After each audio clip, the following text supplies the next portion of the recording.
مجھے میرے احساس نے مار دیا تھا۔ یہ کیا بات ہوئی کہ زندگی کی کوئی خوشی بھی میرے پاس نہیں تھی، پریشان ہو کر رہ گیا تھا۔ دولت تو بہت دور کی بات ہے، کوئی گیسو کسی آنچل کا سہارا بھی نہیں تھا۔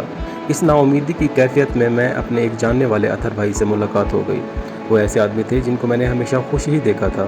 میں نے جب ان سے ان کی ہردم خوشی کا راز پوچھا تو انہوں نے جواب دیا، بہت آسان تھا میاں، ایک شعر سن لو، اسی میں راز چھپا ہوا ہے۔ چلیں سنا دیں، میں نے بھی بے دلی سے کہا۔ خوشی کی جستجو دراصل غم ہے، خوشی کو چھوڑ دے غم بھی نہ ہوگا۔ انہوں نے شعر سنا دیا۔ شعر واقعی بہت اچھا تھا اور ایک فارمولہ بتا دیا گیا تھا کہ اس پر عمل کر جاؤ تو سب ٹھیک ہو جائے گا۔ اطہر بھائی، شعر تو بہت اچھا ہے، میں نے تعریف کی۔ میاں، فارمولہ بھی اچھا ہے، تم ابھی سے اس پر عمل کرو، ایک ہفتے کے بعد آ کر بتاؤ کیا ہوا۔ میں اطہر بھائی کے پاس ایک خاص کام سے گیا تھا۔ اس دن میری جیب میں کچھ بھی نہیں تھا۔ میں نے یہ سوچا تھا کہ میں اطہر صاحب سے 1000 روپے لے لوں گا، اس کے بعد وہیں سے ٹیکسی کر کے راستے سے کھانے پینے کی چیزیں لے کر گھر واپس آ جاؤں گا۔ کم از کم 2 دنوں تک کا خرچ چل ہی جائے گا۔ گھر میں کوئی نہیں تھا، ابھی تک شادی نہیں ہو سکی تھی۔ اب یہ بتاؤ کہ اگر 1000 روپے مل جائیں تو تم خوش ہو جاؤ گے؟ ظاہر ہے اطہر بھائی، اس سے کئی کام نکل جائیں گے، تو بس میں تمہیں پیسے نہیں دے رہا۔ تم کو ابھی سے اس فارمولے پر عمل کرنا ہے۔ دیکھ لینا، تم نے اس شعر کو اپنے ذہن میں اتار لیا تو پھر تمہیں کوئی غم نہیں ہوگا۔ میں ان سے پیسے لیے بغیر اس شعر کی سوغات لے کر واپس آ گیا۔ گھر آ کر مجھے نفیسہ کا خیال آیا۔ میں نے نفیسہ نام کی ایک لڑکی سے محبت کی تھی جو یہ چاہتی تھی کہ میں اس کے باپ سے جا کر ملوں۔ میں نے اسے ایک شعر بھی سنایا تھا، میری حیات کی راہوں میں پیچ و خم ہے بہت، خوب سوچ لے پہلے جو میرے ساتھ چلے۔ نفیسہ کے باپ سے ملاقات کو میں ابھی تک ٹال رہا تھا، لیکن اب ان سے ملنا ضروری ہو گیا تھا۔ وہ ایک اعلیٰ سرکاری آفیسر تھے، ان کے ذریعے کوئی جاب بھی ہو سکتی ہے۔ میں نے نفیسہ کو فون کر کے کہا، میرا خیال ہے کہ میں تمہارے ابو سے جا کر مل ہی لوں۔ ہاں ہاں چلے جاؤ، اس نے کہا، میں نے ابو سے بات کی ہوئی ہے، بس ان کو تمہارے آنے کا انتظار ہے، وہ تمہارا انتظار ہی کر رہے ہیں، تم ان سے جا کر مل لو۔ نفیسہ کے والد ایک اعلیٰ سرکاری عہدیدار تھے، بہت دھاک تھی ان کے پاس جاتے ہوئے جھجک سی ہو رہی تھی، لیکن نفیسہ نے مجبور کر کے مجھے ان کے دفتر بھیج دیا۔ اس نے اپنے ابو سے میرے بارے میں بات کر لی تھی۔ میں دوسرے دن بہترین ڈریسنگ کر کے ان کے پاس پہنچ گیا۔ وہ اپنی پوری شان کے ساتھ اپنے کمرے میں ہی تھے۔ آؤ صاحبزادے آؤ، نفیسہ نے مجھے تمہارے بارے میں بتا دیا ہے۔ جی جناب، میں اس سے زیادہ کیا کہہ سکتا تھا، بیٹھ جاؤ۔ انہوں نے سامنے والی کرسی کی طرف اشارہ کیا۔ میں مؤدب ہو کر سامنے بیٹھ گیا۔ زندگی میں پہلی بار ایسا انٹرویو دے رہا تھا۔ تم خدا نخواستہ میری بیٹی سے عشق تو نہیں کرنے لگے ہو؟ انہوں نے ایک ایسا سوال کیا کہ میں چکرا کر رہ گیا۔ میرا خیال ہے کسی باپ نے براہ راست ایسا سوال ہونے والے داماد سے بھی نہیں کیا ہوگا۔ شرمانے کی ضرورت نہیں ہے، ہاں یا نہ میں جواب دو۔ عشق کیا جناب، بس نفیسہ مجھے بہت پسند ہے، میں اسے ہر حال میں خوش رکھوں گا۔ میرا خیال ہے کہ ابھی ہماری گفتگو اتنی آگے نہیں بڑھی کہ تم خوش رکھنے یا نہ رکھنے کی بات کرو۔ انہوں نے کہا۔ میں ایک بار پھر چکرا کر رہ گیا۔ عجیب بے دھڑک انسان تھے۔ کام کیا کرتے ہو؟ انہوں نے پوچھا۔ جاب کی تلاش میں ہوں جناب، میں نے کہا۔ مجھے امید ہے بہت جلد کوئی ملازمت مل ہی جائے گی۔ اور اس وقت تک اپنی بیوی کو بھوکا رکھو گے؟ نہیں جناب، سوال ہی نہیں پیدا ہوتا، جو خود کھاؤں گا اس کو بھی کھلاؤں گا۔ جب تمہارے پاس خود کھانے کو نہیں ہے تو اس کو کہاں سے کھلاؤ گے؟ اس کی فکر نہ کریں، شادی کے بعد نفیسہ میرا مسئلہ ہوگی، لیکن شادی سے پہلے تک تو میرا مسئلہ ہے نا۔ اور میرا مسئلہ یہ ہے کہ میں تم جیسے ناکارہ انسان سے اپنی بیٹی کی شادی نہیں کر سکتا۔ میرے سینے پر برچیاں ہی چل کر رہ گئیں۔ نفیسہ میرے لیے سب کچھ تھی۔ زندگی میں اب تک سوائے محرومیوں کے اور کیا ملا تھا؟ کوئی خوشی نہیں، اب وہ بھی ہاتھ سے چلی گئی تھی۔ دل چاہ کہ در و دیوار سے لپٹ لپٹ کر آنسو بہاؤں، اور اسی وقت اطہر بھائی کا شعر یاد آ گیا، خوشی کی جستجو دراصل غم ہے، خوشی کو چھوڑ دے غم بھی نہ ہوگا۔ کلیجے میں ٹھنڈک پڑ گئی۔ نفیسہ نہیں ملتی نہ صحیح، اور بھی غم ہے زمانے میں محبت کے سوا، میں کیوں ایک روک پال کر بیٹھ جاؤں؟ خوشی کو چھوڑ دے، اور میں نے خوشی کو چھوڑ دیا۔ میں نے نفیسہ کو فون کر کے مطلع کیا کہ میں زندگی کی راہ میں اس کا ہم سفر نہیں بن سکوں گا۔ وہ کچھ دیر کی بک بک کے بعد خاموش ہو گئی۔ شاید اسے بھی احساس ہو گیا تھا کہ اس کے باپ کا فیصلہ درست ہی تھا۔ اب زندگی کی کٹھن شب اور روز میرے سامنے تھے۔ گھر میں کھانے کو بھی کچھ نہیں تھا۔ میں بھی اپنا کھانا خود ہی بنا لیا کرتا تھا، ورنہ عام طور پر سامنے والے ہوٹل سے جا کر کھا لیتا تھا۔ میں محلے کی دکان پر پہنچ گیا۔ دکاندار مجھے دیکھ کر خوش ہو گیا تھا۔ شاید اس سے خیال آیا ہو کہ میں اس کا پچھلا قرض ادا کرنے آیا ہوں۔ تنویر بھائی، چائے تو چلے گی نا؟ اس نے پوچھا۔ بس 2 منٹ میں آ جائے گی۔ نہیں بھائی، مجھے اس وقت چائے کی ضرورت نہیں ہے، میں نے کہا۔ مجھے تو بس 2 کلو آٹا، 1 کلو چینی، کھانے کا تیل دے دو۔ ابھی لو، پچھلا حساب تو لے کر آئے ہو نا؟ نہیں بھائی، میں تو یہ بھی ادھار لے کر جاؤں گا، میں نے کہا۔ اچانک وہ بھڑک اٹھا۔ اس کی खुश इखलाकी ख़त्म हो गई। रहने दो भाई रहने दो, कमाल है, पिछला कर्ज अदा नहीं किया और चले आ रहे हैं उधार लेने। अब क्या इस मोहल्ले में बेवकूफ़ बनाने को एक मैं ही रह गया हूँ? जाओ भाई कोई और दुकान ढूंढो। इसकी बकबक सुनकर बहुत दुख हुआ। सोचा था कि सामान मिल जाएगा तो 2-4 वक्तों के खाने का एक साथ बना कर रख लूँगा। अचानक एक बार फिर अतहर भाई का शेर याद आ गया, खुशी की जुस्तजू दरअसल गम है, खुशी को छोड़ दे गम भी ना होगा।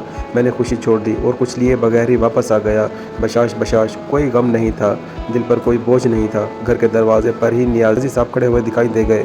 नियाजी साहब अपनी नौयत के एक कमाल इंसान हैं, बहुत खुश इखलाक और बहुत ही शाखर्च। उन्होंने हमेशा मेरी मदद की है। इनको देखकर ऐसा लगा कि खुदा ने इस वक्त फरिश्ता भेज दिया है। मुझे याद है कि नियाजी साहब ने मेरा किसी मौके पर साथ दिया था। जिस क्वार्टर में मैं रह रहा हूँ इसका एडवांस भी नियाजी साहब ने दिया था। मैं इनसे जाकर लिपट गया। भाई अचानक कैसे आ गए? मैंने पूछा। वैसे तनवीर साहब, तुम्हारी याद आई तो तुमसे मिलने चला आया। उन्होंने कहा, अरे ये तो मेरी खुशनसीबी है, आए अंदर आए। हम अंदर आकर बैठ गए। मैंने महसूस किया कि नियाजी साहब कुछ उलझे हुए थे। घर में इतना चाय का सामान था कि 2-4 कप चाय बन सकती थी। मैंने इन्हें चाय ला कर दी। कुछ देर के बाद उन्होंने कहा, तनवीर साहब, मैं एक अजीब कश्मकश में हूँ। खैरियत तो है? क्या हुआ? मैंने पूछा। हाँ खैरियत है, लेकिन अपने वजूद में एक हलचल मची हुई है। कैसी हलचल? भाई बात यह है कि मैं लोगों का साथ देता रहता हूँ। आज भी इस इरादे से घर से निकला हूँ, लेकिन एक अजीब बात है। वो क्या? मेरा दिल धड़कने लगा। बात यह है कि किसी की मदद या किसी के काम आ जाना मेरी खुशी रही है। मैं एहसान तो नहीं कहता क्योंकि इसमें मेरी खुशी है, लेकिन ये कि जिनको मैंने अपने तौर पर खुशियाँ दी उन्होंने एक गम दिए। एक कौल है कि जिस पर एहसान करो उसके शर से बचो। मैं खुशी की जुस्तजू में रहता था और ऐसी खुशी मुझे किसी के काम आकर ही मिलती थी। आज भी घर से 50,000 लेकर निकला हूँ। अरे नियाजी साहब, ये तो आपकी बड़ाई की दलील है, वरना इस ज़माने में कौन किसका साथ देता है। उन्होंने बातों बातों में मुझे एक शेर सुना दिया। वाह, ये तो अच्छी बात हुई। वैसे वो शेर क्या था तनवीर साहब? यकीन करें कि इस शेर को सुनते ही ऐसा लगा कि मेरे सर से सारे बोझ उतर गए हों। समझ में आ गया कि मैं कहाँ भटक रहा हूँ। वाह साहब, फिर तो बहुत मुबारक शेर हुआ, मुझे भी सुनाएं। शेर है, खुशी की जुस्तजू दरअसल गम है, खुशी को छोड़ दे गम भी ना होगा। एक बार फिर वो लानती शेर मेरे सामने आ गया था। एक बात मैं आपसे कहने आया हूँ, नियाजी साहब ने कहा। हो सकता है कि मैंने अब तक आपका साथ दिया हो, लेकिन अब मैं कुछ भी नहीं कर सकूँगा क्योंकि इस शेर का मफहूम समझ में आ गया है। अरे नियाजी साहब, मैं बुखला कर बोला, लानत भेजें इस शेर पर, आप तो नेकी किए जाएं। नहीं तनवीर साहब, अब इस किस्म की कोई नेकी मैं नहीं कर सकूँगा। इस इनकलाबी शेर ने मेरी सोच बदल दी है। मैं यही कहने हाजिर हुआ था। दिल चाह के या तो अपना गला घोंट लूँ या इस शायर को जहर दे दूँ जिसने ही ये शेर कहा होगा। नियाजी साहब कुछ देर बैठकर इसी शेर पर लेक्चर देकर रवाना हो गए और मैं अपने खाली पेट पर हाथ फेरता रह गया। खैर वो दिन किसी न किसी तरह गुजर लिया। शाम को भूख ने जब बेताब किया तो मैं अपनी खाला के पास चला गया। वो भी इसी शहर में मेरे घर से कुछ फासले पर रहती थी। वो कबाब बहुत अच्छे बनाती थी। इनके कबाब खाकर लुत्फ़ आ जाता था। खाला मुझे देखते ही खुश हो गई। अरे बेटा, तू बिल्कुल सही वक्त पर आया है, मैंने अब तेरी पसंद के कबाब बनाए हैं। क्या बात है खाला आपकी? मैं खुश हो गया। खाला हो तो आप जैसी हो। मैं एक तरफ बैठ गया, सोच रहा था कि कितनी देर बाद कुछ खाने को मिलेगा। इसी दौरान वही शेर मेरे कान में गूंजने लगा। खाला, मैंने आवाज़ लगाई, खाला मैं जा रहा हूँ, एक काम याद आ गया है। अरे बेटा, कबाब तो खाता जा। नहीं खाला, फिर सही। और मैं इस मकान से बाहर आ गया।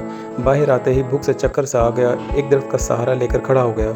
इसी वक्त किसी ने मुझे आवाज़ दी, अरे तनवीर साहब, कहाँ खड़े हैं? कैसे हैं असलम साहब? मैंने पूछा। क्या बताऊं, दिल में कैसी हलचल मची हुई है। खैरियत तो है ना? क्या हुआ? मौसूफ शायर भी थे, मेरे पास आकर बोले, खुदा से इस वक्त कुछ और मांग लेता तो शायद वो भी मिल जाता। कबूलियत की घड़ी थी, लेकिन मैंने आपको मांगा और आप मिल गए। एक बहुत ज़बरदस्त गज़ल रात को कही है, एक मुशायरे में पढ़नी है, लेकिन मेरा ये दस्तूर है कि मुशायरे से पहले मैं अपने किसी दोस्त को सुनाकर दाद ले लेता हूँ ताकि कुछ गलत हो गया हो तो वो इस्लाह कर दे। अरे साहब, मैं इस काबिल कहाँ हूँ? मैं घबरा कर बोला। ये क्या बात कर दी? आप जैसा बाज़ोक और कहाँ मिलेगा? चलें सामने वाले होटल में बैठ जाते हैं, आप भी कहेंगे कि इस मुश्किल में गज़ल कही है। चलें। उन्होंने मेरा हाथ थाम लिया। अब मैं जा भी नहीं सकता था। वो मुझे अपने साथ होटल में ले आए। उन्होंने 2 चाय के ऑर्डर के साथ कुछ बिस्किट भी मंगवा लिए। इस वक्त मुझे पेट में कुछ सहारे की शदीद ज़रूरत भी थी।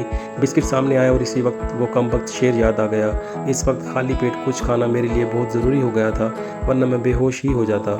लेकिन फिर वही शेर, खुशी को छोड़ दे गम भी ना होगा। इस मौका पर भी इस शेर ने मेरा पीछा नहीं छोड़ा। ले जनाब, असलम साहब ने बिस्कुटों की तरफ इशारा किया। आप क्यों यूं ही बैठे हैं? नहीं असलम साहब, इस वक्त कुछ नहीं ले सकूंगा, मेरे पेट में कुछ गड़बड़ है। ओहो, पेट में गड़बड़ है तो आपको चाय भी नहीं पीनी चाहिए। जी जी हाँ, मेरी जान निकली जा रही थी। उन्होंने एक लम्हा इंतज़ार के बगैर एक चाय का ऑर्डर कैंसिल कर दिया और ख़ुद चाय और बिस्कुट खाने लगे। जबकि मेरा ये हाल था, मैं गम और खुशी के फ़लसफ़े में फंसा हुआ था। इसके बाद उन्होंने अपनी जेब से कुछ कागज़ात निकाले और अपनी बेतुकी गज़ल सुनाने लगे। एक तो गज़ल बेतुकी, फिर इतनी तवील जैसे पूरी उर्दू शायरी लिख कर ले आए हों। मैं कुछ देर तो बहुत हौसले से सुनता रहा, फिर आंखों के आगे अंधेरा छाने लगा और मैं बेहोश होकर लुढ़क गया। असलम साहब मुझे पुकार रहे थे, कुछ और आवाज़ें भी थीं। मेरे मुंह पर पानी के छींटे दिए जा रहे थे, लेकिन मुझे होश नहीं था। जाने कितनी देर बाद होश आया होगा। मैं एक बिस्तर पर लेटा हुआ था। नुकाहत तो थी, लेकिन इतनी नहीं जितनी पहले महसूस हो रही थी। मेरे बिस्तर के आसपास कुछ और बिस्तर भी थे, जिन पर मरीज़ लेटे हुए थे। मुझे होश में देखकर एक मेहरबान नर्स मेरे पास आ गई। अब कैसी तबीयत है? इसने पूछा। कौन लाया है मुझे? तुम कहीं बेहोश हो गए थे, लोग उठा कर लाए हैं। कमज़ोरी की वजह से यह हाल हो गया। डॉक्टर साहब का भी यही ख्याल था। तुम अब ठीक हो तो जा सकते हो, लेकिन किस कमबख्त का दिल था कि वहाँ से जाए, इसलिए वहीं पड़ा सोचता रहा, इस तरह कैसे गुजर बसर होगी। अच्छा था कि गांव में ही रहता, अब्बा की बात मान लेता और आंसा से शादी कर लेता। क्या हुआ? जो वो मैट्रिक पास थी, अभी भी कुछ नहीं बिगड़ा था। इसलिए अस्पताल से निकल कर सीधा 5 साल बाद घर पहुंचा और अब्बा के कदमों में सर रख दिया। जवान बेटे को सीने से लगाने में देर उन्होंने भी नहीं की थी। अभी तो बाहर खड़ी टैक्सी का किराया भी अदा करना था और अम्मी के हाथ का बना खाना मेज़ पर मुंतज़िर था। क्या है ना, खाली शेर कहने और सुनने से पेट नहीं भरता। अब घर में सबके साथ सुकून से रहूँगा और अब्बा के साथ ज़मीनों पर जाया करूँगा। जवानी में जॉब करने और खुद से अपने पाँव पर खड़ा होने का जुनून भी ख़त्म हो गया और दोस्तों की मुसीबत में दोस्ती भी देख ली।